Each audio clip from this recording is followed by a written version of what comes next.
짧은 목회하면서요, 믿음보다 더 소중한 게 있나 하는 생각을 많이 하게 됐습니다. 즉, 믿음이 없으면 이 광야 같은 세상을 절대로 승리하고 살아갈 수가 없습니다. 우리는 신앙생활을 그냥 주일 와서 예배 드리고 또 뭐 새벽 기도도 할 수 있고 그렇죠. 근데 이 세상은 예전 이스라엘 백성들이 광야길을 걸어갔던 이스라엘 백성들이나 오늘 시대에 살아가고 있는 저와 여러분들이나 믿음 없이는 인생의 광야길을 걸어갈 수가 없습니다. 물론 잘 살고 계시죠. 그런데 우리가 반드시 하나님 앞에 서는 그날이 오게 되는데, 대다수 이스라엘 백성들이 광야에서 살았어요? 죽었어요? 잘 모르시나? 살았어요? 죽었어요? 다 죽었습니다. 다 죽었습니다. 모세와 여호수아, 갈렙 외에는 다 죽었습니다. 그래서 제 개인적인 신앙의 목표도 그래요. 하나님, 인생의 광야길을 여기서 목회하면서 내가 모세처럼 가고 싶습니다. 여호수아처럼 가고 싶습니다. 갈렙처럼 가고 싶습니다. 그러니까 제 목표는 어마어마한 교회를 키우는 게 목표가 아니에요. 난 좀 모세처럼 인생의 광야길을 잘 가고 싶은데, 근데 인생의 광야길이 어디 쉬운 길이 아니었습니다. 그래서 저들은 모두가 다 원망하고 불평했습니다. 그래서 결국은 이 세상에 살아가면서 믿음의 실패자들이 다 돼버리고 말았습니다. 그러면 이스라엘 백성들이 홍해를 건넌 사건이 저와 여러분들은 세상의 애굽에서 건져낸 바다, 하나님의 자녀가 된 사건과 동일하죠. 그래서 고린도전서 10장 1절에서 6절은 이렇게 말씀하시고 계신 거예요. 우리 한번 같이 읽어보실래요? 시작. 형제들아, 나는 너희가 알지 못하기를. 자, 이것을 알아야 돼요? 몰라야 돼요? 네, 몰라서는 안 돼요. 너희들이 이걸 모르기를 원치 않는다. 알지 못하기를 원치 아니하노니. 시작. 우리 조상들이 다 구름 아래에 있고 바다 가운데로 지나며 모세에게 속하여 다 구름과 바다에서 세례를 받고, 그러니까 이스라엘 백성들이 홍해를 건넌 사건은 바로 그게 우리에게 말하면 세례입니다. 믿으십니까? 세례를 받은 자예요. 그래서 조금 더 읽어보시겠어요? 시작. 다 같이 신령한 음식을 먹으며 다 같은 신령한 음료를 마셨으니 이는 그들을 따르는 신령한 반석으로부터 마셨으며 그 반석은 곧 그리스도시라. 이 말씀의 뜻은 하나님의 말씀이 내게 믿어져서 그 말씀을 내가 먹고, 그래서 세례를 받은 자들이면 구약의 시대에서는 홍해를 건넌 자이고, 저와 여러분들이 지금 홍해를 건넌 자로서 인생의 여정을 걸어가고 있는 거예요. 아멘이시죠? 근데 인생의 여정을 걸어가고 있는 저와 여러분들이, 우리는 쉽게 이렇게 생각해요. 아, 나는 이스라엘 백성답지 않아. 나는 달라. 그런데 하나도 다를 게 없습니다. 제가 목회하면서 만나본 대다수 성도들은 믿음에 다 넘어집니다. 다 쓰러집니다. 그러면 여러분들에게 묻겠습니다. 믿음이 뭐예요? 믿음이 뭐예요? 믿음에 대한 확실한 성경적 정의부터 정리가 안 돼 있어요. 뭐 믿으면, 무조건 믿으면 모든 게 다 돼. 그게 아니에요. 믿음이라는 것은 하나님께서 나를 사랑하시고 하나님이 나를 통치하신다는 사실을 믿는 게 믿음이에요. 다시 말씀드릴게요. 믿음이라는 것은 하나님이 나를 사랑하시고 하나님이 나를 통치하신다는 것을 믿는 게 믿음이란 말이에요. 그런데 사단은요, 너나 할 것 없이 구약의 시대 이스라엘 백성들이나 오늘 광야의 인생길을 걸어가는 우리에게 언제나 이 믿음을 흔들어 놓습니다. 그 믿음이 뭐냐면 하나님이 진짜 나 사랑하는 거 맞습니까? 하나님께서 지금 통치하신다는 게 맞습니까? 이 믿음이 대다수 흔들려져요. 그래서 우리 주님께서 이 세상에 오셔서 제일 먼저 우리에게 보이신 것이 그것을 보였어요. 그리고 그것을 사단으로부터 주님은 승리하신 것을 우리에게 가르쳐 주세요. 마태복음 3장 13절부터 17절의 말씀 보면 예수님께서 세례 요한에게 세례를 받으러 가세요. 뭘 받으러 가세요? 그렇죠? 세례를 받으러 가세요. 그러니까 세례 요한도 예수님이 세례 받는 것에 대하여 거부하세요. 감히 내가 어떻게 예수님께 세례를 줄 수 있을까?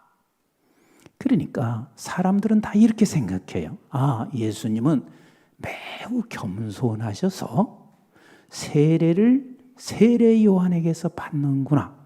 그래서 예수님이 세례 요한에게 대답하기를 나 세례 못 줘요. 그러니까 내 의의를 이루기 위해서 그래.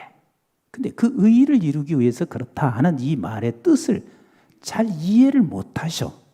예수님은 겸손한 것을 보이기 위해서 그러신가 보다. 여러분, 예수님께서 겸손한 것을 보이기 위해서 세례 요한에게 세례 받으시는 거 아니에요. 예수님의 겸손은 이미 하늘의 하나님 되시는 그분이 이 세상에 내려오실 때보다 더 겸손을 보일 만한 게 없습니다. 시공간을 초월하시고 계신 그 하나님이 시공간 안에 왔다면 이거하고 똑같아요. 우리는 컵 밖에서 살잖아요. 근데 이 컵 밖에 살고 있는 내가 컵 안으로 들어온 것보다 더한 게 시공간을 초월하신 하나님이 이 세상 속으로 들어오신 예수님이 그보다 더 겸손한 게 어디 있어요? 세례 요한에게 세례 받는 것은 겸손한 것을 보이기 위해서 그런 것이 아니라 세례를 통해서 우리에게 놀라운 것을 가르쳐 주시는 거예요. 예수님께서 세례를 받으시는 그 순간 3장 17절에 보면 이렇게 말씀하시는데 한번 같이 읽어보실래요? 시작. 그러나 하늘로부터 소리가 있어 말씀하시되 이는 내 사랑하는 아들이요 내 기뻐하는 자라 하시니라. 자, 하늘로부터 소리가 있다는 이야기는 말씀의 소리죠. 그 소리가 있는데 이는 내 사랑하는 누구? 아들이라. 내 기뻐하는 자라. 이 말씀을 예수님이 듣고 또 이 말씀을 모두에게 알리고 싶었던 거예요. 하늘에서 소리가 있어 내 사랑하는 아들, 내 기뻐하는 자라. 내 사랑하는 아들, 내 기뻐하는 자라. 이것이 하나님께서 예수 그리스도께서 세례를 받음으로 말미암아 나타내고 싶은 의의였어요. 그럼 여러분들께서 세례를 받으셔서 나는 하나님을 내 아버지라고 믿으시는 분만 아멘. 예, 지금 보니까 5분이 아멘 안 하시는데 좀 걱정이 돼서 그래요. 예, 이건 굉장히 중요한 거니까 나는 하나님이 나의 아버지심을 믿어 세례를 받으신 분이면 아멘. 네, 그러면 예수 그리스도께서 세례를 받으시는 그 순간 하늘문이 열려서 내 사랑하는 아들, 내 기뻐하는 자 라고 말씀하신 것과 동일하게 저와 여러분들이 세례를 받은 자이면 여러분들이 못 느껴서 그렇지 하나님께서 동일하게 말씀하시는 거예요. 너는 내 사랑하는 아들이요 내 기뻐하는 자라 라고 말씀하시는 거예요. 근데 3장 17절에 이렇게 말씀하시고 곧장 4절에 사단이 어디로 끌고 갔어요? 어디로 끌고 갔어요? 네. 근데 한번 보세요. 4장 1절을 보세요. 시작. 사단이 끌고 갔나? 같이 봐요. 시작. 그때에 예수께서 성령에게 이끌려 마귀에게 시험을 받으러 광야로 가사 그랬습니다. 이거 잘 눈여겨보셔야 돼요. 자, 그때에 예수께서 누구에게 이끌려? 누구에게 이끌려? 성령에게 이끌려 그랬습니다. 그렇다면 여러분들께서 세례를 받으신 여러분들은 하나님께서 너는 내 사랑하는 아들 내 기뻐하는 자야. 그 순간부터 누가 함께 하시는 줄 아세요? 진짜 믿으세요? 누가 함께 하시는 줄 알아요? 그렇죠. 성령이 우리를 끌고 가세요. 성령이 끌고 가세요. 우리 권사님 오셨네. 저 뒤에 보니까 고마워요. 성령이 끌고 가셔. 근데 성령이 끌고 가시는데 거기서 누가 나타났냐면 마귀가 나타났어요. 그래서 마귀가 시험을 해. 근데 여기서 마태복음 4장 1절에서부터 11절까지 마귀가 시험하는 것을 정확하게 우리는 볼 수가 있어요. 뭘 시험했는지를 정확하게 볼 수 있어요. 뭘 시험했을까? 무엇을 시험했을까? 우리는 모두가 다 대다수 이렇게 생각해요. 빵에 대한 시험이고, 명예에 대한 시험이고, 물질에 대한 시험이고, 물론 그렇죠. 그런데 이렇게만 생각들 하세요. 자, 그런데 4장 2절을 같이 잘 보세요. 시작. 40일을 밤낮으로 금식하신 후에 줄이신지라. 예수님은 성령에 이끌리셔서 하신 일이 뭐냐면 기도하셨습니다. 우리 한번 따라서 합시다. 성령에 이끌리는 자는 기도한다. 기도한다. 기도한다. 교회에 어려운 문제가 있습니다. 근데 우리는 성령에 이끌리는 사람은 어떻게 해요? 대답 안 하시는구나. 성령에 이끌리는 사람은 뭐예요? 기도합니다. 기도합니다. 저는 부흥사가 아니니까 그래도 많은 교회를 다녀봅니다. 그런데 교회가 문제없는 교회는 있을까요? 없을까요? 여기서 설교하는 임 목사의 교회는 문제가 있을까요? 없을까요? 고마워요. 문제는 항상 있습니다. 그런데 이런 문제가 있을 때마다 기도하는 사람이 있고 이런 문제가 있을 때마다 문제에 같이 휩쓸려 가는 사람이 있습니다. 성령에 이끌린 사람은 반드시 기도하게 되어 있습니다. 근데 성령이 이끌려 갔어요. 근데 거기서 마귀가 시험하는데 첫 번째 시험을 눈여겨서 보세요. 자, 우리 한번 3절을 같이 읽어봅니다. 시작. 시험하는 자가 예수께 나와 이르시되 내가 만일 하나님의 아들이거든 명하여 이 돌들로 떡덩이가 되게 하라 그랬습니다. 자, 여기서 눈여겨보셔야 할 게 있습니다. 돌을 떡덩이로 만드는 게 시험이 아니에요. 저는 오래전 이 말씀을 보다가 이것을 깨닫고 나서요. 제 무릎을 치기 시작했습니다. 여기서 지금 시험은 3장 17절을 본 사람은 이게 무슨 시험인지를 알아. 이렇게 말하고 있죠. 3절에 만일 하나님의 아들이거든. 만일 하나님의 아들이거든. 그러면 여러분, 예수님은 하나님의 아들이요 아니요? 만일이 붙을 이유가 없어요. 그러니까 여기서 사단은 만일 하나님의 아들이거든 그러면 네가 이 돌을 떡으로 만들면 뭐라는 거예요? 그렇죠? 하나님의 아들이고 이 돌을 떡으로 만들지 못하면 뭐라는 거예요? 그렇죠. 하나님의 아들이 아니라는 거예요. 그러면 여러분들께 또 묻겠습니다. 돌을 떡으로 예수님은 만드실 수 있어요.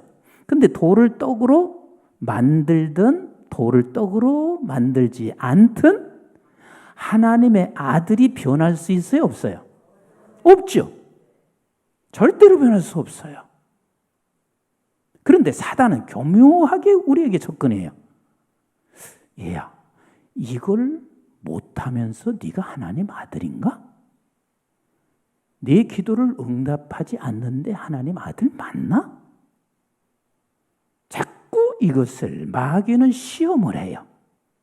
그때 예수님께서 이렇게 대답하세요. 잘 보시면 놀랍습니다. 우리 4절 시작. 예수께서 대답하여 이르시되 기록되었을 때 사람이 떡으로만 살 것이 아니요 하나님의 입으로부터 나오는 모든 말씀으로 살 거리라 하셨느니라 하니라 그랬습니다. 자, 그러면 또 가끔가다 이렇게 얘기하죠. 예수 믿는 사람은 떡으로 사는 게 아니야. 예수 믿는 사람은 하나님 말씀으로 살아야 돼. 이렇게 말해요. 근데 난 그렇게 말하는 사람한테 이렇게 반문하고 싶어요.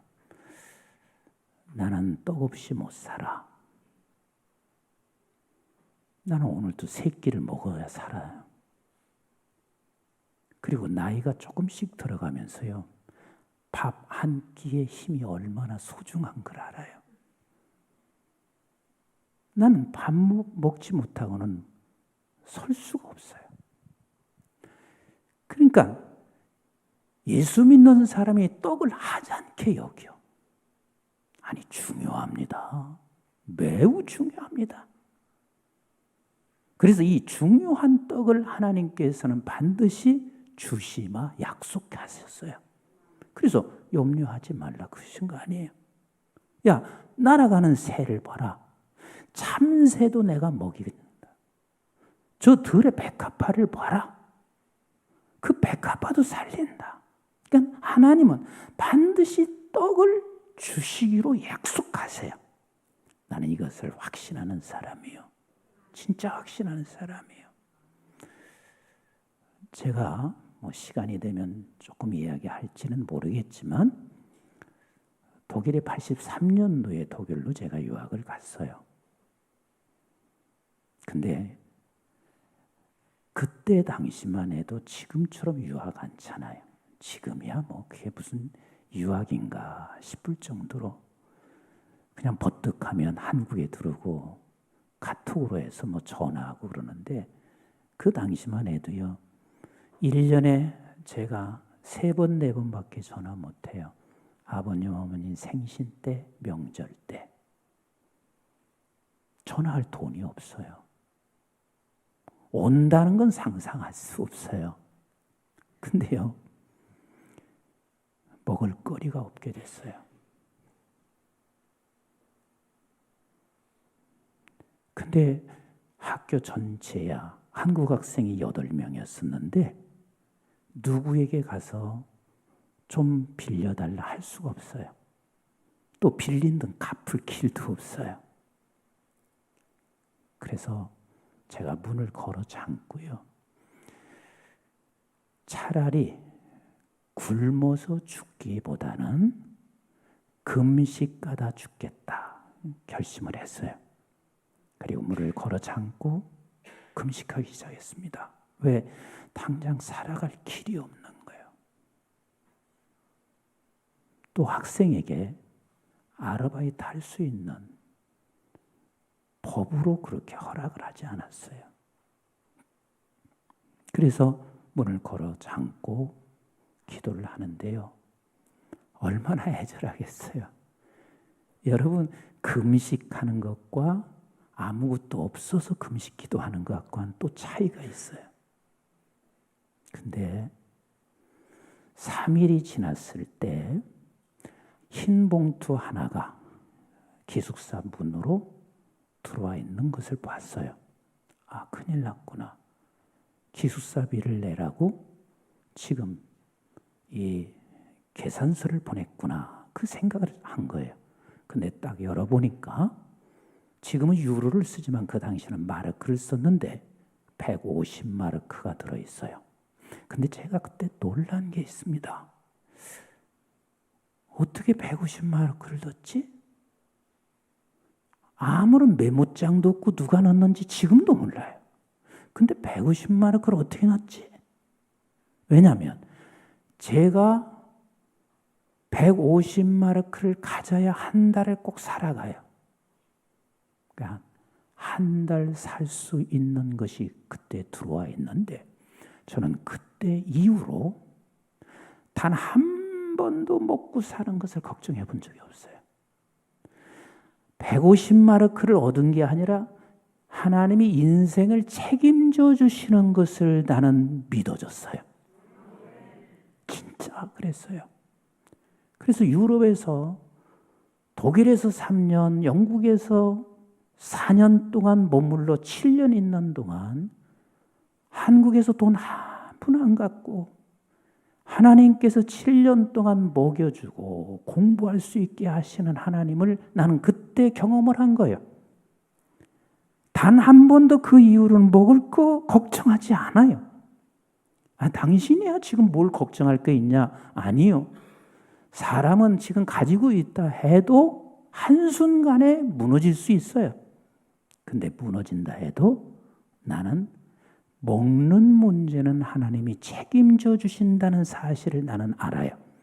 지금 여기서 하나님을 믿는 백성들은 지금 말씀으로 산다, 말씀을 먹는다. 이 말의 뜻은 말씀만 먹고 살라는 얘기 아니에요. 육을 소유한 우리는 반드시 육의 것이 필요해서 하나님 필요한 것을 주시는 하나님이세요. 주님이 그 말씀을 하신 이유가 뭐냐면 내가 사랑하는 아들, 내 기뻐하는 자라는 말은 이 돌이 떡으로 바뀌어져서 하나님의 아들이 아니야. 누가 말씀하셔서?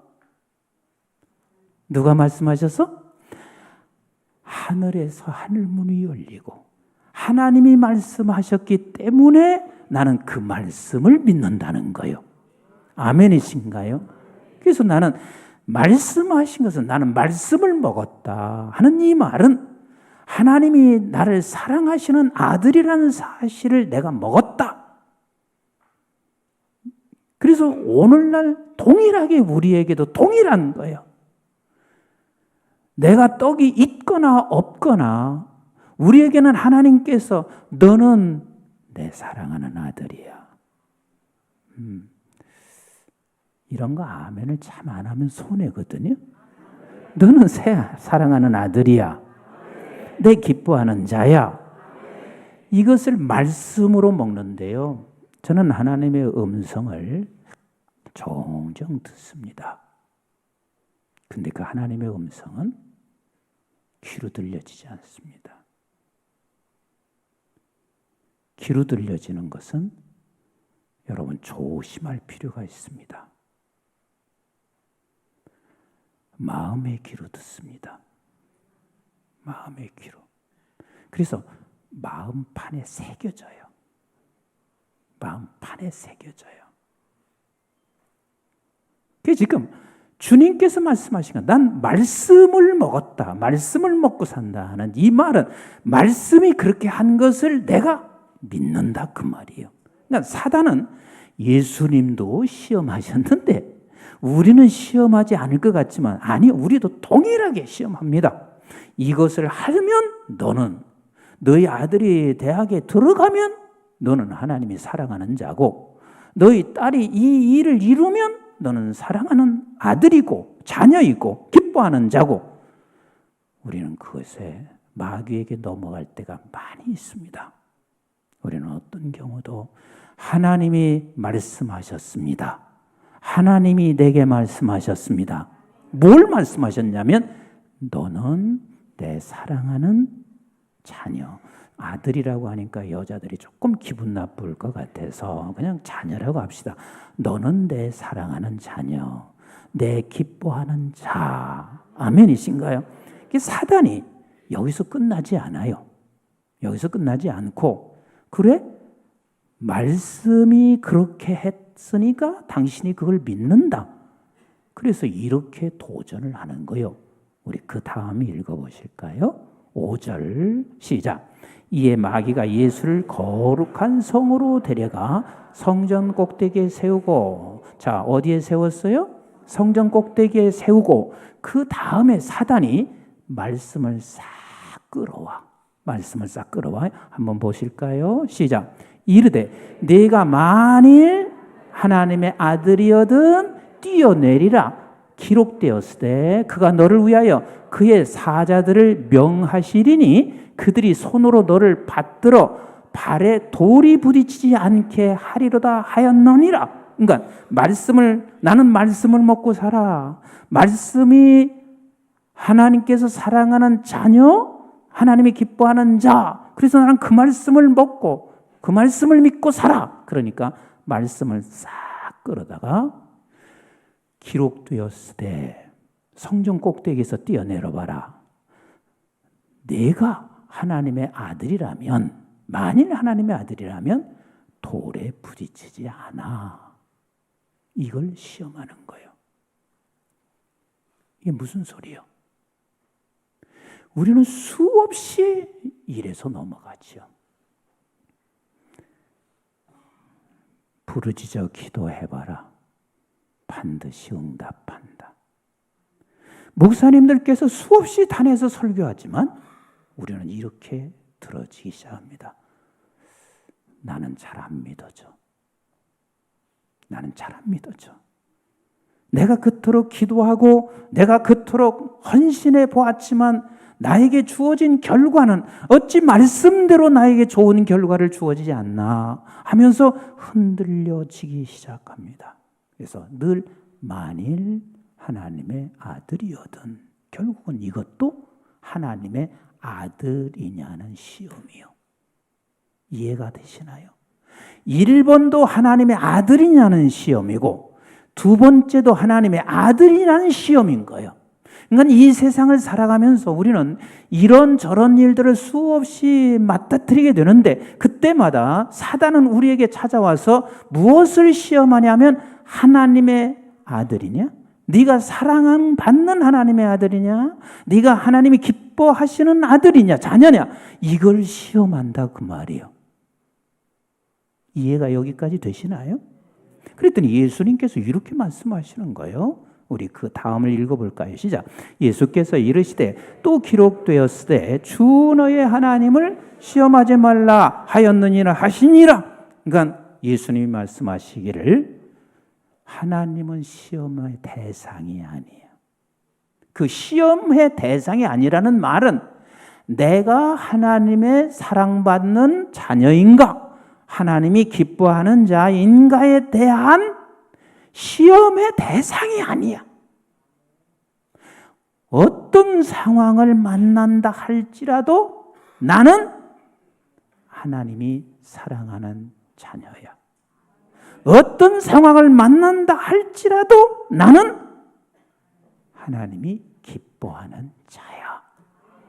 그걸 지금 말씀하시는 거예요. 그러니까 결국은 인생의 광야 여정 속에서 우리 모든 믿음의 백성들이 사단이 흔들어 놓는 게 뭐냐면 나는 정말 하나님 사랑하는 자 맞나? 하나님 기뻐하는 자 맞나? 인생의 광야길에서 누구나 다 그걸 겪습니다. 그랬더니 사단이요 이렇게 또 시험을 해요. 자, 한번 8절 보겠습니다. 시작. 마귀가 또 그를 데리고 어디로 갔어요? 지극히 높은 산으로 가서 천하만국과 그 영광을 보여 이르되 만일 내가 엎드려 경배하면 이 모든 것을 내게 주리라 그랬습니다. 여기서도 만일에 주목하셔야 돼요. 만일 내가 엎드려 경배하면 이 세상의 모든 것 네가 본 것을 다 주리라 말씀하세요. 근데 이게 지금 하나님 아들이냐는 시험인 것을 이 본문 속에서 못 깨달아요. 지금 이 세상의 모든 것은 누구의 것인가요? 다시 말할게요. 틀린 거 아니에요. 안 하시는 분이 있어서 다시 얘기하는 거예요. 이 세상의 모든 만물은 누구의 것이요? 그냥 하나님의 것이에요.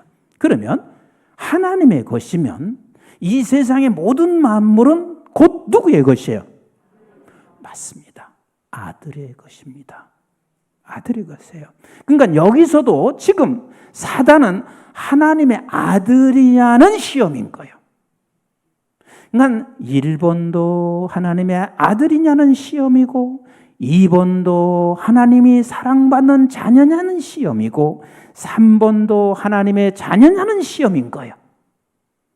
이때 우리 예수님께서 뭐라고 말씀하시는지 예수님의 답을 한번 보시자고요. 시작. 이에 예수께서 말씀하시되 사탄아 물러가라. 기록되었을 때 주 너의 하나님께 경배하고 다만 그를 섬기라 하였느니라 그랬어요. 주님이 뭐라고 하셨다고요? 사탄아 물러가라. 그래서 가끔 가다가 재밌게 기도들 하시는 분이 있습니다. 사람 놓고 사탄아 물러가라. 근데 사탄이 안 물러가. 예수님께서 사탄아 물러가라 했을 때 사단이 알았어요. 뭘 알았냐면 이분에게는 어떠한 방법과 어떠한 조건과 어떠한 수단으로 하나님의 아들 때문에 관하여 시험한들 넘어간다, 안 넘어간다? 안 넘어간다는 사실을 사단은 알았습니다. 예수님은 또 사탄아 물러가라 그랬을 때 무슨 방법을 써도 나는 넘어가지 않을 자야. 그리고 또 사단은 그걸 알았어요. 그래서 사단이 물러가는 거예요. 이해가 되시나요? 내가 나를 아는 것보다 사단이 나를 훨씬 더 잘 알아요. 내가 사단아 물러가라 한다 해서 물러가지 않아요. 내 놈은 앞으로도 계속해서 시험해야 돼. 뭘 시험하냐면 하나님의 아들인가? 하나님이 기뻐하는 자인가를 끊임없이 시험해야 돼. 그래서 안 가요. 근데 분명히 이 사람은 넘어가지 않을 사람이라는 것을 사단이 알고 내가 그 사단아 물러가라 했을 때 사단은 떠나요. 아멘이신가요? 사단은 떠나요. 근데 사단은 떠나는데 떠난 자리에 누가 와 계신 줄 아세요? 성령은 계속 아직도 계셔. 그거 한번 보세요. 이 세상에서 살아가는데 자, 시작. 이에 마귀는 예수를 떠나고 천사들이 나와서 수종들더라. 그러니까 천사들이 수종들기 시작합니다. 조금 죄송한 표현이지만 저 점 한번 잘 보세요. 제 주위에 천사가 있을까요? 없을까요? 안 보이셔요? 영안의 눈을 한번 떠서 보세요. 내 주위에 천사가 있을까요? 없을까요?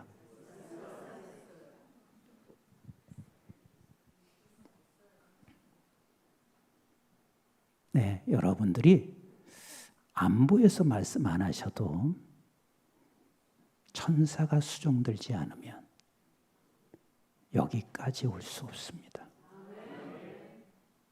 그러니까 사단은 우리에게 시험하는 게 딴 게 아니에요.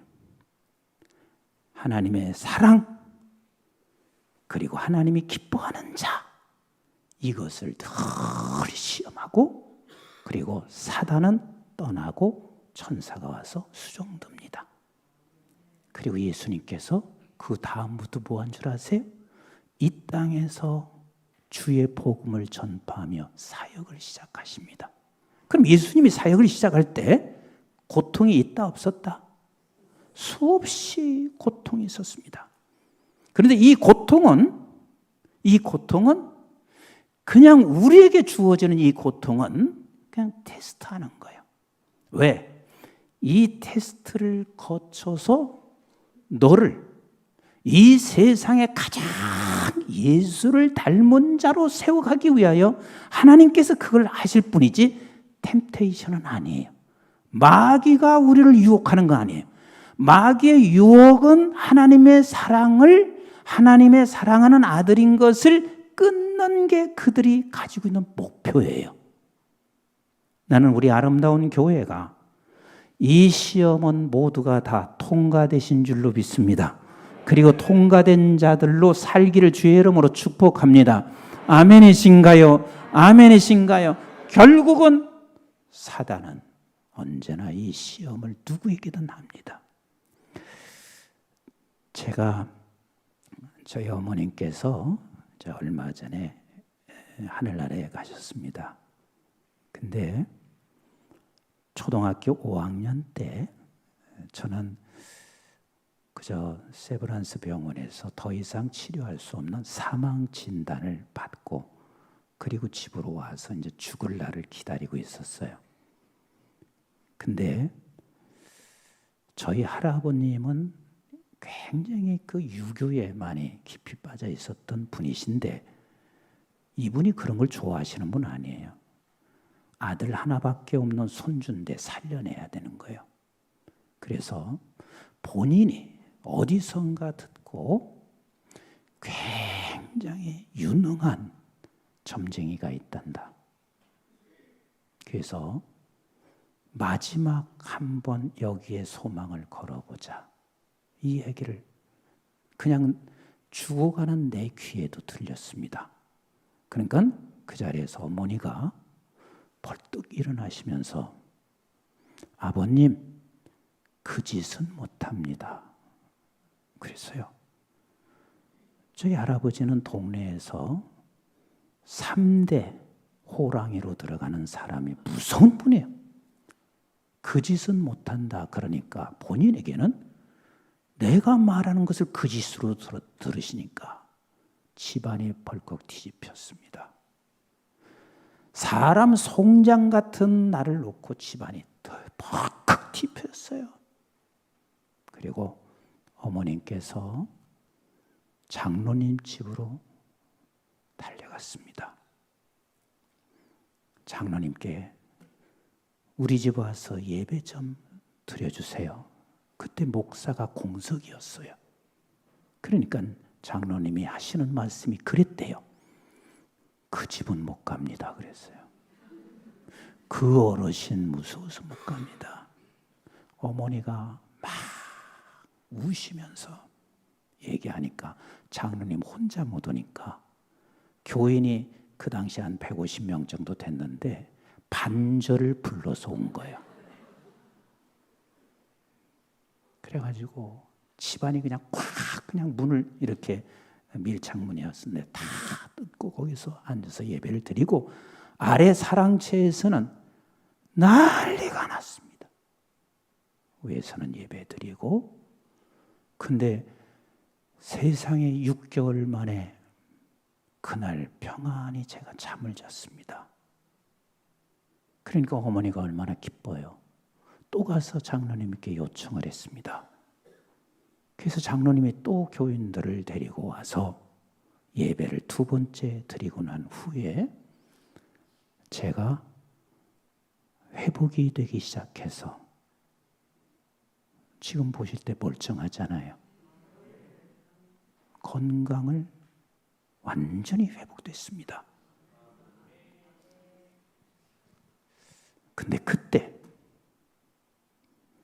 하나님께서 어머니에게 마지막 시험이었습니다. 마지막 시험이었어요.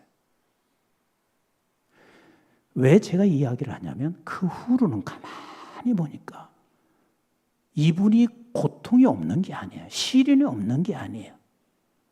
천사가 수종드는 거라. 결국은 어머니가 늘 승리하는 거라. 마지막 돌아가시는 순간까지 이분은 천사가 수종드는 게 틀리면 안 아픈 게 아니에요. 근데 아픈 중에도 천사가 수종드는 거라. 우리의 시험은 언제나 동일합니다. 예수님이 그 시험을 받으셨는데 우린들 안 받겠어요? 예수님이 하나님의 아들이시기 때문에 그 시험을 받으셨는데 또 성령이 이끌려가서 시험을 받으셨는데 우린들 안 받겠어요? 독특하게 받습니다. 그래서 저와 여러분들이 천사가 수종 들기 시작하면 그때 우리는 이 믿음이 생겨가기 시작합니다. 이 믿음이 뭐냐면 따라서 합시다. 태초의 하나님. 태초의 하나님. 네, 태초의 하나님.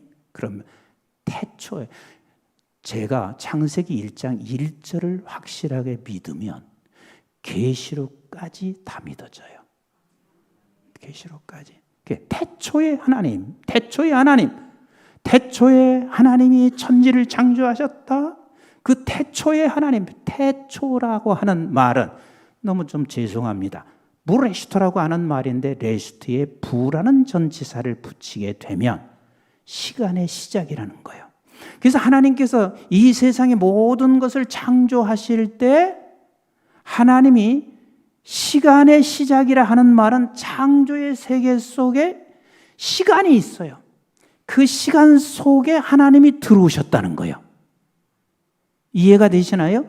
시간의 시작이라 하는 것은 하나님께서 이 세상을 창조하시고 그 시간 속에 하나님의 시간 속에 있는데 그것을 하나님께서 너희들끼리 살라 하고 하나님이 떠나신 게 아니라 하나님의 창조의 세계 속에 하나님이 그 시간 속에 들어오셨다는 거예요. 아멘이신가요? 그래서 이 세상의 모든 만물은 하나님의 시간 속에 있는 거예요. 하나님의 시간 속에. 그런데 저와 여러분들은 하나님의 시간 속에 있는데 하나님의 아들로 하나님의 시간 속에 있는 거예요. 이게 여러분 엄청난 사건이야. 따라서 합시다. 하나님의 자녀로 하나님의 시간 속에 있다. 하나님의 자녀가 아닌 자도 누구의 시간 속에 있어요? 결국 하나님의 시간 속에 있어요. 근데 우리는 하나님의 자녀로 아버지의 시간 속에 있는 거예요. 이게 얼마나 엄청난 사건인 줄 아세요? 하나님의 자녀로 하나님의 시간 속에 있다. 우리 한번 같이 하십시다. 하나님의 자녀로 하나님의 시간 속에 있다. 다시 하나님의 자녀로 하나님의 시간 속에 있다. 저는 이걸요, 그 깨닫는 순간 이 세상이 무섭지가 않았어요. 이 세상이 두렵지가 않았어요. 제가 아브라함 이야기를 하기 전에 제 이야기를 하나 더 할게요. 사실 우리 때는 유학을 가려면 다 유학 시험을 봤어야 돼요. 그리고 사실은 여권 받아도 뭐라고 했냐면 이렇게 말했어요. 하늘에서 낸 자야. 왜 여권을 그리 쉽게 주지 않을 때였어요. 그래서 제가 이제 독일에 유학을 가게 되는데 83년 11월 26일 날 공항에 왔는데 김포공항에 그때 한 200여 명 그렇게 나왔어요. 그때는 유학 가면 쉽게 오는 게 아니에요. 벌써 몇 년 있어야 온다 생각하니까 그냥 공항에 나와서 예배를 드리고 막 그랬어요. 그래서 저도 이제 그랬단 말이에요. 그래서 일단 독일로 갔는데 독일에서는 지금은 다를 수 있어요. 근데 그 당시는 모든 유학생들이 들어가면 3개월 있다가 정기 검진을 받고 그리고 건강하면 다시 비자를 1년씩 연장을 해줘요. 건강하고 학교에 계속해서 공부하는 것을 확인되면 1년씩 연장을 해줬어요. 근데 3개월 있다가 제가 건강검진을 받았는데 폐결핵 말기인 거예요. 저는 그때 54kg가 나갔는데 그냥 아마 힘들어서 그런가 보다 생각을 하고 있었는데 폐결핵 말기인 거예요. 병원에서 발칵 뒤집혀졌어요. 왜? 전염성이 있고 비전염성이 있는데 전염성이 있으면 23,000여 명의 학생들을 다 검진을 해야 된다는 거예요. 그냥 발칵 뒤집혀졌죠. 그런데 그것보다 저는 더 큰 문제가 있었습니다. 뭐냐면 떠나야 되는 거예요. 사실 유일한 그렇게 원했던 유학의 길이었는데 내가 다시 한국으로 돌아가면 그 당시만 해도 폐결핵 말기가 되면 이제 고치기는 어려운 거예요. 그래서 그렇게 비참할 수가 없어요. 그래서 그냥 몇 개월이라도 연장하고 싶었던 거예요. 그래서 의사한테 찾아가서 이렇게 말했습니다. 선생님, 제게 기적이 일어났습니다. 그러니까 저 사람이 나를 이상한 사람으로 쳐다봐. 기적이 일어났습니다. 그러니까 저쪽에서는 생각할 때 내 병이 다 나았다 이렇게 생각한 것 같아. 근데 과학자들이 그걸 믿냔 말이에요. 내가 그랬습니다. 기적은 병에서 치료된 것만 기적이 아니라 갑자기 병이 생긴 것도 기적입니다. 그랬어요. 그 정도는 내가 말을 할 수 있었으니까 갑자기 생긴 것도 병입니다. 그랬어요. 그러니까 이 사람이 멍하니 저를 뚫어지게 쳐다보더니 그게 무슨 소리냐? 나는 한국에 있을 때 폐결핵 전혀 없었습니다. 그 증명서를 제가 제출하겠습니다. 그랬어요. 그러니까 독일 사람들은 당시에 건강진단을 다 받았지만 그 당시 우리 한국은 건강진단 잘 받았어요? 안 받았어요? 안 받았어요. 나도 안 받았어요. 그런데 그것을 제가 한국으로 편지 보내서 그 증서를 내가 가지고 올게요. 왜냐하면 거기서 병이 생기면 독일에서 다 책임을 져줘야 돼요. 내가 그걸 알거든.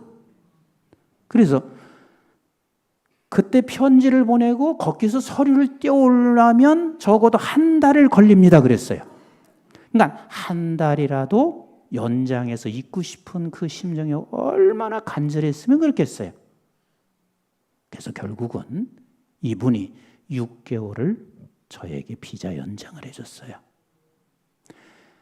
생명을 6개월 연장받고 그렇게 기쁠 수는 없을 거예요. 세상에 6개월 연장을 받는데 이 세상에 다 내 것 같았어요. 너무 기뻤습니다. 그리고 이제 그네들이 6개월 동안 나를 먹여주고 치료해줘야 돼. 그래서 병원에 딱 들어갔는데 병원에 누워있으니까 저는 멀쩡했어요. 근데 누워있으니까 먹을 거 갖다 주지? 내 돈 들어갈 게 하나도 없어요. 독일어 시험을 패스하고 들어갔어도 하나도 안 들려. 그런데 지네들이 와서 계속해서 말을 하는 거야. 그래서 거기서 있다 보니까 조금씩 귀가 열리기 시작해. 근데 그곳에서는 그 당시만 해도 너무 좋은 유학생들에게 좋은 제도가 있었는데 내가 어려우면 독일 가정에 들어가서 요양치료를 받을 수 있는 신청을 할 수 있어요. 그러면 저들은 정부로부터 돈을 받고 나를 요양을 할 수 있는데 내가 유일하게 기차 안에서 만난 독일 할머니가 계셔. 그분에게 편지를 썼어요. 내가 이러이러한 사람이고 당신하고 차 안에서 만났던 한국에서 온 유학생인데 당신 집에 가서 요양받고 싶습니다. 어떻게 그런 용기가 났는지도 난 잘 모르겠어요. 근데 그쪽에서 일주일 만에 답이 왔어요. 당신 집으로 와서 요양을 받아라. 그래서 갔어요. 돈은 내 돈 안 들여. 기차비까지 다 정부에서 나와. 그래서 갔단 말이에요. 갔는데 그 어머님은 남편이 보트를 타시다가 10년 전에 돌아가셨고 딸만 셋이에요.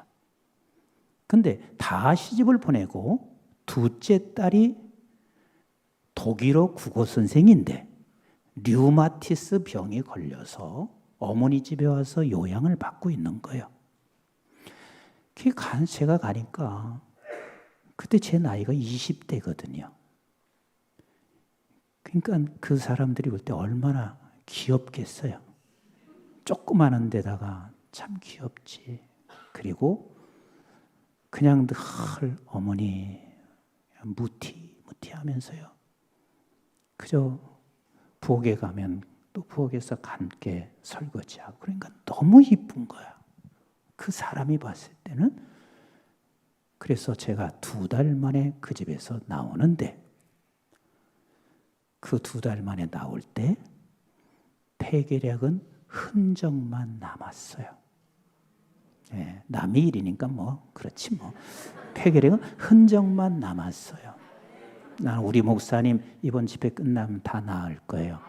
아멘. 흔적만 남고 그리고 이 어머니가 제가 2달이 있는 걸 본 거예요. 내가 얼마나 간절했겠어요. 밤 10시만 되면 소등하고 나가시면 기도밖에 더 할 게 있어요. 그러니까 딸 둘, 남아있는 딸 둘을 부르더니 나는 저 석순이를 양아들 삼고 싶다. 그러신 거예요. 그래서 모두가 다 의논해서 저를 양아들 삼는데 제가 그랬습니다. 나는 한국에서 내가 장남입니다.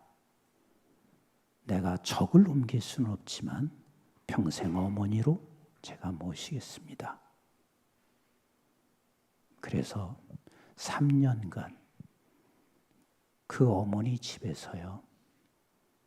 제 생활비를 다 대줬어요. 근데 그것보다 이 독일어 국어 선생이 류마티스 병에 왔잖아. 얼마나 심심해.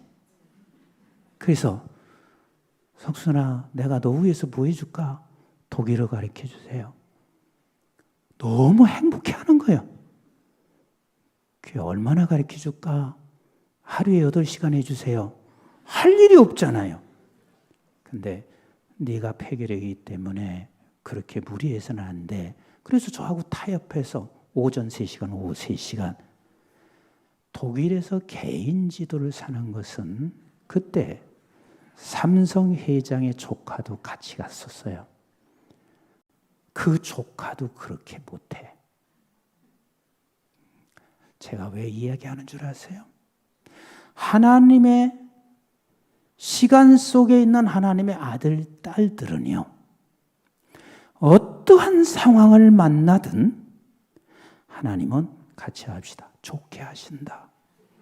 좋게 하신다. 좋게 하신다. 여러분들 좋게 하신다. 이 말이 이렇게만 들려질 수 있거든요.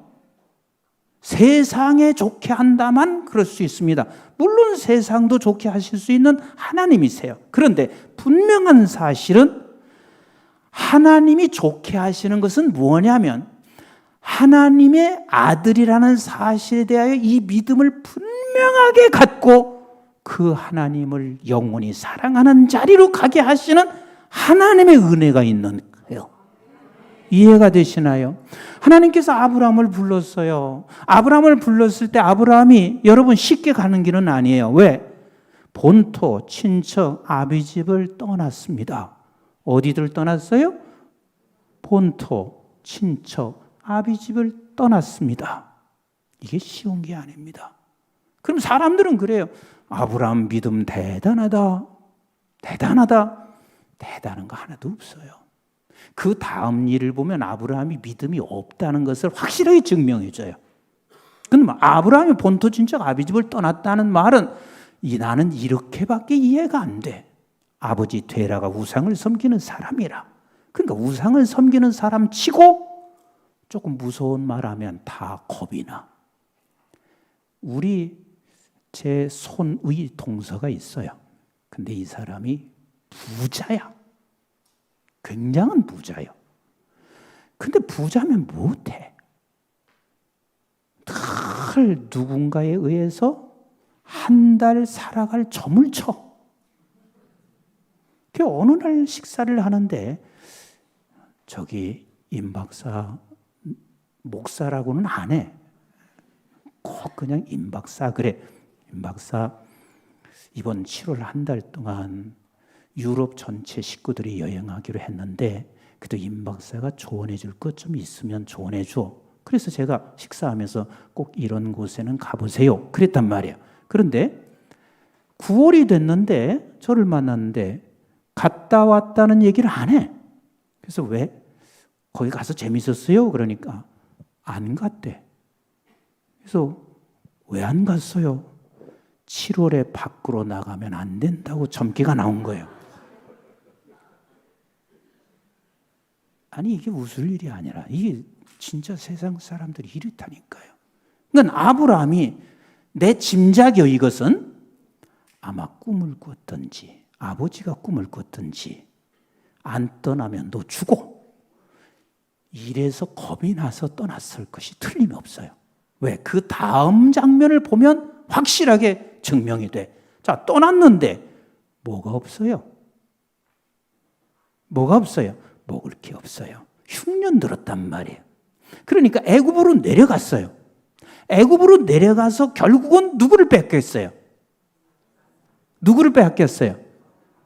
사라를 뺏겼어요. 아내를 뺏겼어요. 나는 천국 가면 제일 보고 싶은 여인이 하나 있어요. 사라야. 얼마나 예뻤으면 바로의 눈이 들을 정도로 예뻤을까? 틀림없이 내려갔는데 소문이 났을 거예요. 절색 미인이 왔습니다. 그래서 바로의 귀까지 들렸을 거란 말이에요. 그래서 바로에게 그냥 곧장 뺏기는 상황이 됐습니다. 여러분, 이 세상에서 가장 슬픈 게 뭔 줄 아세요? 아내 뺏기는 겁니다. 남자들 절대 아멘 안 하시는데 이 아내 뺏기는 것은요, 사람이 댐댐이가 된 사람은 자기가 죽는 게 차라리 나은 거예요. 그래서 옛날에 독립운동할 때요, 일본 사람들이 고문한 게 마지막 고문이 뭔 줄 아세요? 아내 붙잡아다가 고문시키는 거예요. 그러면 견딘 사람이 거의 없습니다. 아브라함은 당신의 아내를 너무너무 사랑했어요. 근데 결국은 뺏겼어요. 그날 밤 하나님 두 번째 부인 얻게 돼서 감사합니다 했을까요? 참이 안 왔을 것입니다. 근데 완벽하게 뺏긴 거죠. 바로에게 갔으니 무슨 재주로 그 아내를 내가 찾겠어요? 근데 그 다음 날 찾게 돼요. 그러면서 아브라함이 조금씩 누구를 알아가냐면 하나님이 어떤 분인가를 알아가는 거예요. 아멘이신가요? 여러분, 이 세상에서요, 좋은 일 최고의 복이 뭐냐면 세상의 것을 잠시 얻었다가 사라지는 거 아니라 가장 복은 하나님을 사건 속에서 조금씩 알아가는 거예요. 왜? 하나님은 그걸 원하세요. 너는 내 아들이거든. 너는 내 기뻐하는 자거든. 그래서 그 기뻐하는 아들과 그 기뻐하는 자가 나를 더 자라서 부모와 나 사이에, 아버지와 나 사이에 더 깊은 관계를 이루어가는 게 좋게 하는 거예요. 아멘이신가요? 그런데 아내만 얻은 게 아니라 많은 재물을 또 같이 얻었어요. 그런데 돈 많아 보니까 문제가 생겼습니다. 조카 피부 칠하는 건 그거밖에 없는 기라. 근데 조카의 종들과 내 종들과 싸움이 일어났습니다. 여기도 돈 많이 가지신 분이 있을지는 모르겠어요. 근데 돈 가진 집 치고요, 돈 때문에 자식들이 싸우지 않는 집은 거의 없습니다. 여러분, 돈이 없는 게 행복하지, 돈 때문에 자식들이 싸우고 다투는 것을 보면 세상에 이것은 얼마나 비참한 줄 아세요? 우리 어머님이 돌아가시는데 110만 원을 유산 남겨놓고 가셨습니다. 110만 원. 참 알뜰하게도 쓰셨다. 근데 제가 뭐라고 한 줄 아세요? 어머니 고맙습니다. 1000만 원도 아니고 110만 원 남겨줘서 진짜 고맙습니다. 아무도 110만 원 나눕시다 하는 사람이 하나도 없어. 진짜 고마웠습니다. 그러니 아브라함이 얼마나 힘들었겠어요. 그래서 롯을 불렀습니다. 얘야, 네가 우하면 나 좌할게, 네가 좌하면 내가 우할게. 근데 어른인 아브라함이 조카를 모르겠어요. 틀림없이 저놈은 좋은 쪽을 선택할 거라는 걸 왜 모르겠어요. 그 소돔과 고모라성 좋은 쪽을 택했습니다. 그래, 반대로 가야 되니까 아브라함에게 속할 수밖에 없는 땅은 불모지 같은 땅이에요. 그래도 아브라함은 금방 하나님께서 또 복을 주셨어요. 그래서 14장에 와서 보면, 아니 조카 롯이 소돔과 고모라성에 살다가 포로로 잡혀갔다는 거예요. 아브라함이 너무 견딜 수가 없어서 포로로 잡혀간 내 조카를 내가 끌어와야 되겠다 하고 그 전쟁통에 들어갔어요. 여러분, 그 전쟁은 4개국과 5개국이 함께 연합해서 한 전쟁이에요. 근데 그 전쟁에서 엘라망을 중심으로 했던 전쟁에서 승리한 데 들어가서 포로를 잡아온다는 게 쉽다 어렵다? 매우 어려운 거예요. 그런데 아브라함이 그때만 해도 부가 어느 정도 있었냐면 318명의 종이 있었습니다. 그러면 하나님이 그렇게 복을 주신 거예요. 그래서 318명을 데리고 가서 아브라함이 자기 조카 롯과 수많은 재산을 가지고 나와. 근데 그때 나오다가 누구를 만났냐면, 요건 마지막 날 제가 조금 더 자세히 할게요. 누구를 만났어요? 멜기세덱을 만나요. 멜기세덱은 예수 그리스도의 반차인 거예요.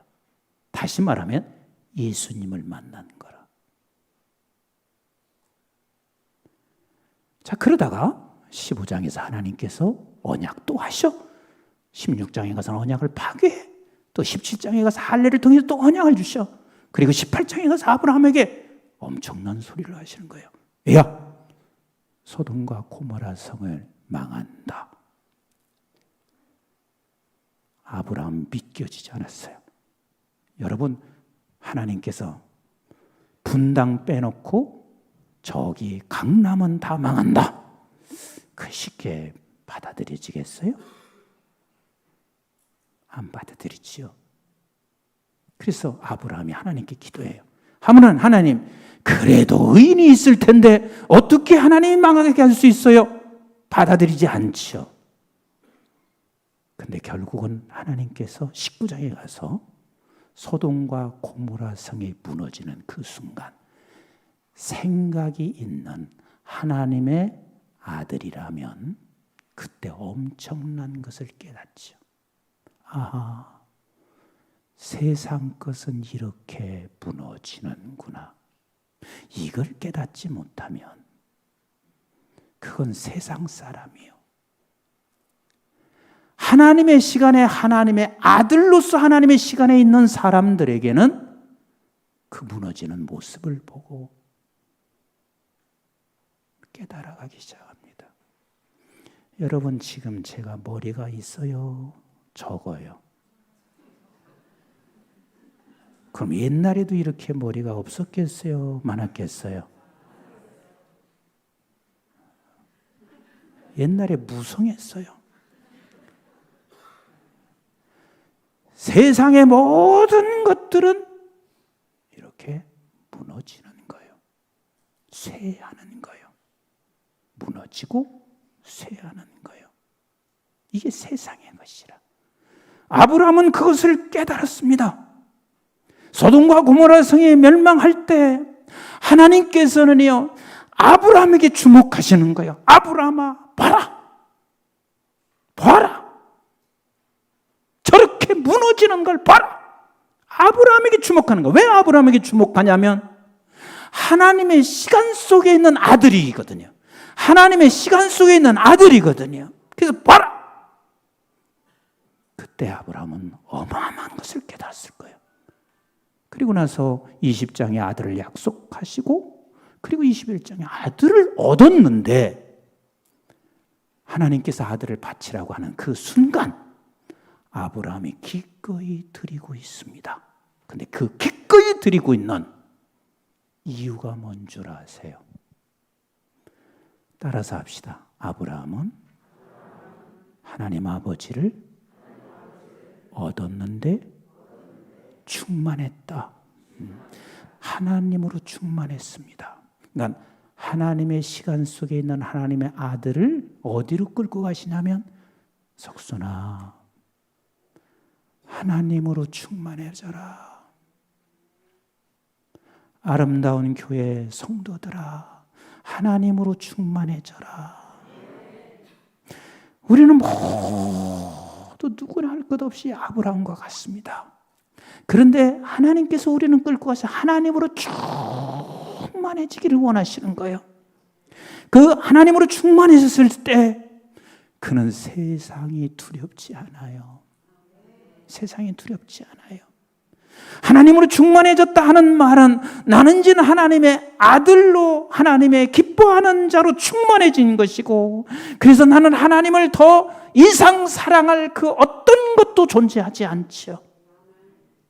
그러니까 아브라함은 이삭을 얻은 게 아니라 이삭을 얻는 순간도 하나님을 얻은 거예요. 그렇지 않고는 절대로 이삭을 바칠 수가 없는 거예요. 태초의 하나님이라는 것은 시간의 시작이다. 이 세상 모든 만물 속에 하나님의 시간 속에 있다. 그런데 우리는 하나님의 시간 속에 있는 하나님의 아들이에요.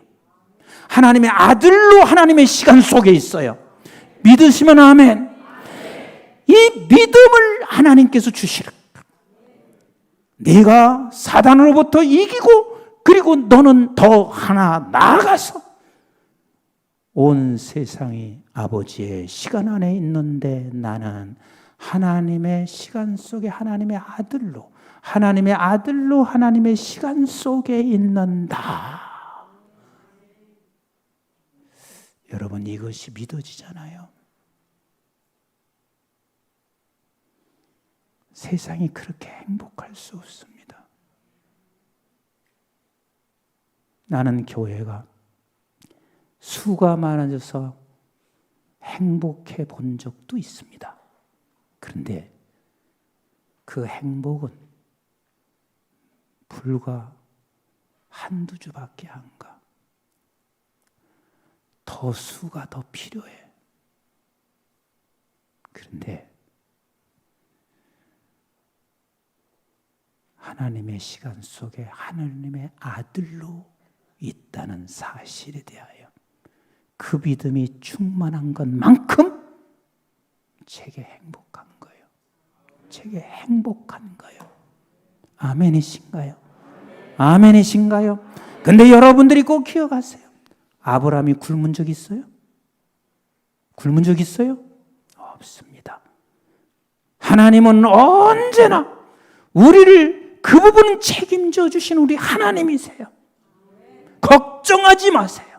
걱정하지 마세요. 욥의 고난을 보세요. 욥 자신도 이해가 안 됐어요. 내가 하나님 앞에 뭐가 잘못했기에 이렇게 나에게 고난, 어려움을 주고 있나? 욥도 이해가 되지 않았어요. 그런데 욥은 하나님의 아들로 하나님의 시간 속에 있는 분 맞아요? 틀려요? 맞습니다. 하나님의 시간 속에 하나님의 아들로 존재해요. 그러니까 마지막 욥이 깨달은 사실이 있습니다. 뭘 깨달았어요? 욥기서 42장 1절부터 6절을 한번 같이 보세요. 시작. 욥이 여호와께 대답하여 이르되 주께서는 못하실 일이 없사오며 무슨 계획이든지 못 이루실 것이 없는 줄 아오니 믿으시면 아멘. 그런데 고생을 죽어라 했습니다. 죽어라 했습니다. 그래서 욥이 크게 고민이었습니다. 왜 이렇게 죽어라 고생하지? 그런데 조금 더 읽어보세요. 시작. 무지한 말로 이치를 가리키는 자가 누구니까? 나는 깨닫지도 못한 일을 말하였고 스스로 알 수도 없고 헤아리기도 어려운 일을 말하였나이다. 조금 더 읽어봐요. 시작. 내가 말하겠사오니 주는 들으시고 내가 주께 묻겠사오니 주여 내게 알게 하옵소서. 조금 더 봐요. 시작. 내가 주께 대하여 귀로 듣기만 하였으나 이제는 눈으로 주를 배웠나이다. 하나님이 하나님의 시간 속에 있는 하나님의 아들을 끌고 가시는데 죽어라 고생하고 그 욥이 깨달은 것은 귀로만 들었던 하나님. 그런데 뭘로 봤어요? 눈으로 봤어요. 눈으로 봤다 하는 말은 이제 욥은 하나님으로 충만해진 거예요. 하나님으로 충만해진 거예요. 성령이 우리와 함께 가면서요. 성령이 끌고 가는 목적지는 뭐냐면 지금은 너와 함께 이 인생의 여정 광야길을 걸어갔지만 네가 언젠가는 성령으로 충만해지는 자리로 내가 끌고 가. 근데 성령 충만이 뭐냐면 예수 충만이요. 성령 충만이 뭐냐면 하나님으로 충만해진 거예요. 그래서 성령 충만한 자는 하나님으로 충만하니 세상이 두렵지 않은 거죠. 세상이 두렵지 않은 거예요. 나는 우리 아름다운 교회가 이렇게 세상이 두렵지 않는 믿음의 사람들 되시기를 주님의 이름으로 축원합니다. 주의 이름으로 축원합니다. 주의 이름으로 축원합니다. 이제 말씀 맺을게요. 보니까 새벽 기도도 있던데 여러분 제가 좀 일찍 끝나야 새벽에 오실 거 아니에요? 그래서 이제 말씀을 마무리할게요. 저와 여러분들은 분명한 사실이 하나님께서 사랑하는 자녀입니다. 이제는 이제 아멘 안 하시는 분이 있으면 참 곤란해요. 아까는 제가 이제 시작 안 했으니까 그렇다 여기는데 자 다시 할게요. 여러분들은 하나님이 사랑하시는 자녀, 하나님이 기뻐하는 자입니다. 그것을 우리 다 통과하자고요. 그러면 통과하면 누가 와서 수종 들어? 천사가 와서 수종 듭니다. 아멘이신가요? 천사가 와서 성령은 같이 가고 있어요. 천사가 와서 수종 들어요. 그런데 천사가 와서 수종 들고 우리가 이제 가는 길에 하나님이 이 믿음을 갖기를 원하세요. 그 믿음이 뭐냐면 같이 합시다. 아들들에게 이 믿음을 갖고 가라. 그 믿음이 첫 번째가 무슨 믿음? 이래서 정리를 제가 하는 거예요. 태초의 하나님. 태초의 하나님. 절대 걱정하지 마세요. 나 치매가 아닌가. 아니 금방 들은 얘기를 내가 왜 못하나. 근데 얼마나 그게 은혜인지 몰라요. 참 우리 성도들 지난 주일 설교한 거 닦아먹는 게 너무 감사해요. 그래서 제가 그런 생각하잖아요. 진짜 은혜가 아니면 아무것도 못하는구나. 저렇게 다 설교 금방 닦아먹는데도 하나님께서 이끌어 가시는 것을 보면 진짜 하나님의 은혜라고 고백할 수밖에 없지요. 그리고 또 하나 감사한 게 있습니다. 내 놈이 설교를 아무리 잘해도 소용없다. 네 설교 잘한다고 해서 목회되는 줄 아나?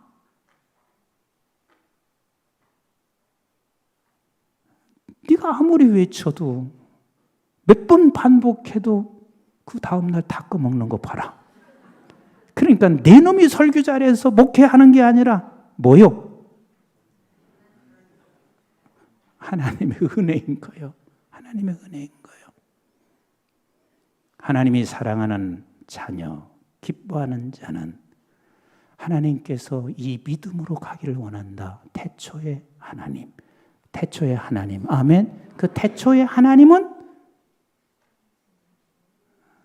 이 세상은 다 하나님의 시간 속에 있다. 그렇죠? 하나님의 시간 속에 있다. 근데 하나님의 시간 속에 우리는 하나님의 아들로 하나님 시간 속에 있는 거예요. 하나님의 시간 속에 있는 하나님의 아들인 거예요. 믿으시면 아멘. 믿으시면 아멘. 그래서 우리는 하나님께서 어디로 끌고 가시냐면 하나님으로 충만한 자리로 끌고 가세요. 하나님이 충만한 자리로 끌고 가세요. 아멘이신가요? 아멘이신가요? 그게 진정한 힘입니다. 돈이 힘이 아닙니다. 자식이 힘이라고요? 빨리 하나님으로 충만해서 자식 놓으시라고요. 나 아들 세 놈인데 불쌍하게 아들만 셋이었어요. 세 놈인데요.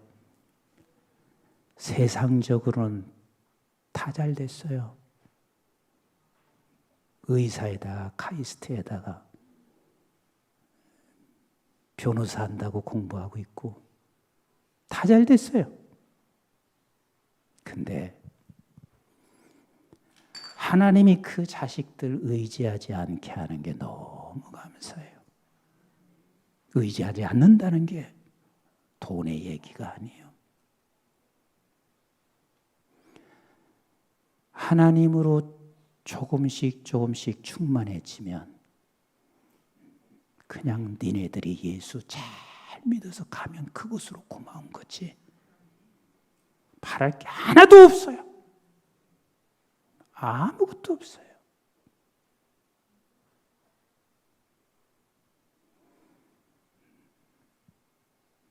자식 때문에 목매어 하지 마세요. 그러면 이렇게 회개하시면 돼요. 아직도 하나님으로 덜 충만해서 자식에게 목매이고 있습니다. 돈에 목매일 때 하나님으로 충만치 않아서 돈에 목을 매고 있습니다. 나는 이번 성회를 통해서 하나님으로 충만해지는 그 목표를 향해서 가는 우리 아름다운 교회 성도들 되시기를 주님의 이름으로 축원합니다. 아멘이신가요? 내일 안 오시면 진짜 어렵습니다. 이렇게 표현하면 용서하시고 들으세요. 구제불능이에요. 하나님이 그러셔요. 야야 너 구제불능이야. 3개는 들어야 돼. 3개는 들어야 돼. 아셨습니까? 근데 내일 오실 때는 2번째 못 듣는 사람이 너무 불쌍해서 내가 내일은 반드시 저녁을 사서라도 데리고 와야지. 그렇게 하실 분만 하면 고마워요. 주 안에 있는 나에게 딴 근심 있으랴. 우리 한번 찬송.